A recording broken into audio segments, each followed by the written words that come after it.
근데 이게 다 나와요? 제가 지금 하는 말이 다 나오진 않을 거잖아요? 이 은행 조금 어렵나? 여기 계속 다녀도 되나?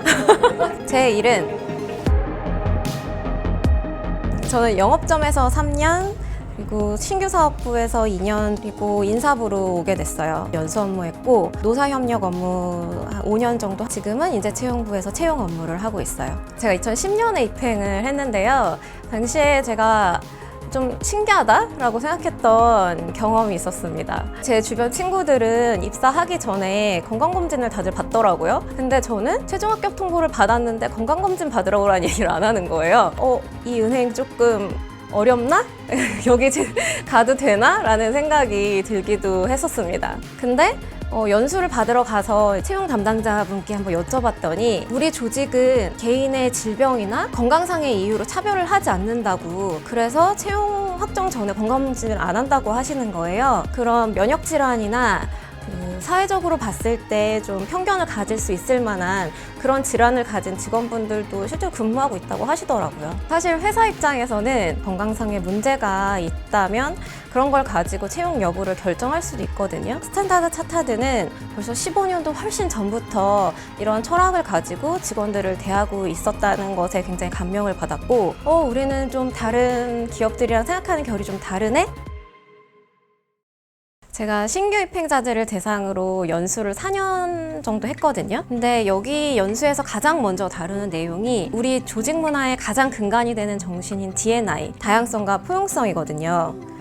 스탠다드 차타드 그룹 전 세계 국가에서 참여하는 컨퍼런스 콜이 있었거든요. 유럽 쪽 사회자가 지금 라마단 기간이라서 힘든 직원들도 많을 텐데 힘내? 라고 하면서 세션을 끝내더라고요. 그 얘기를 듣고 우리가 참 다양한 사람들이 있는 그런 회사였지? 라는 생각이 들면서 종교를 다 떠나서 다양한 문화와 전통을 존중하는 그런 글로벌 기업이구나 라는 걸 느꼈어요. 스탠다드 차타드 그룹 글로벌 레벨에는 LGBTQ 커뮤니티를 위한 프로그램도 있는데요. 공식 명칭이 SC 프라이드라고 하거든요. 되게 멋있죠?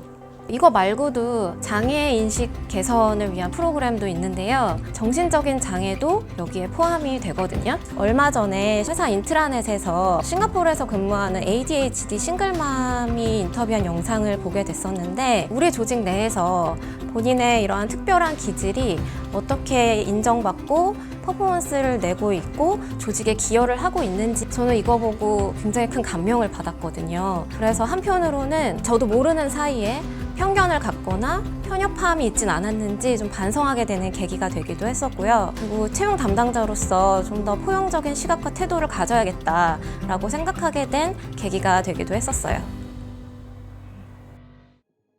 스탠다드 차타드는 전 세계 53개 국가에 진출해 있고 8만 5천여 명이 넘는 직원들이 함께 근무하고 있거든요. 직원들의 국적으로만 따지면 120개가 넘고 사용하는 언어로만 따지면 170개가 넘는다고 해요. 그래서 조직 내부적으로는 심리적 안정감, 내가 어떤 모습이든 그 자체로 인정받고 존중받을 수 있는 환경을 만드는 것을 되게 중요하게 생각하고 있거든요. 제일 나다운 모습으로 일할 때 제일 좋은 퍼포먼스가 나온다는, 이렇게 다양한 사람들이 모인 글로벌 기업에서 함께 같은 지향점을 바라보면서 일할 수 있는 방법은 영어를 잘하거나 중국어를 잘하거나 이런 언어적인 차원을 넘어서서 다양성을 존중하고 포용하는 문화인 것 같아요.